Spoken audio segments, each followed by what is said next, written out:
Pag-usapan lang muna natin, kasi lahat tayo dito ay apektado. Yung paggamit ng tama sa budget ng Pilipinas at pera ng Pilipino.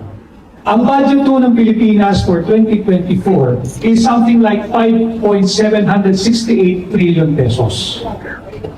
Napakalaking halaga.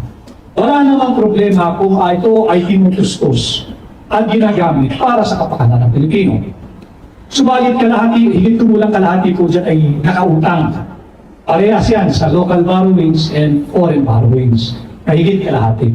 Ang masaklap, meron silang isiningit na 800 billion pesos na unprogrammed funds. Na 800 billion pesos na unprogrammed funds. Tawagin po ay presidential court barrel. Presidential court barrel.